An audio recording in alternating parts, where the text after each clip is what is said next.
All right, first graders, for this game, I'm going to read the directions for you and then talk about them a little bit. So it says roll a die to see how far to move. If you land on a word with a silent E, so that bossy E, read the word and stay on that word. If you do not land on a word with a silent E, read the word, then move back 2 spaces. If you land on a heart, go back to start.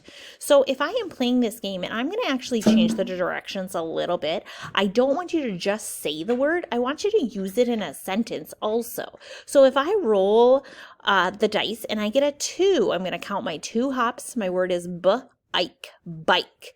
I wish I had a new bike. That's my word. That's my sentence. It does end with that bossy E that makes the vowel say its name, so I can stay. Now, if I let my partner take a turn and then I get to go again and I roll a 1, I landed on a heart, so I have to go back to start. I almost forgot to tell you that you should play this with a partner. It could be a mom or a dad. It could be grandma, grandpa, whoever's watching you. It could be a brother or a sister. Or if you have to play by yourself, I bet you will win. So now I went back to start. It is my turn. Let's say that I roll a 6. So 1, 2, 3. Actually, I'm going to say that I roll a 5. I count my hops. 1, 2, 3, 4, 5. I read my word, sad.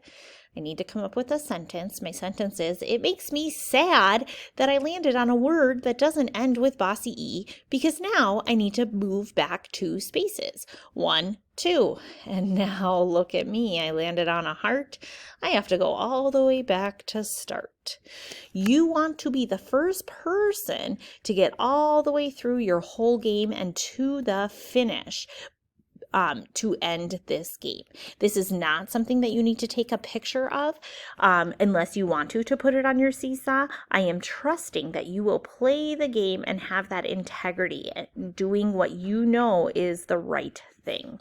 Enjoy playing your game. I hope you win.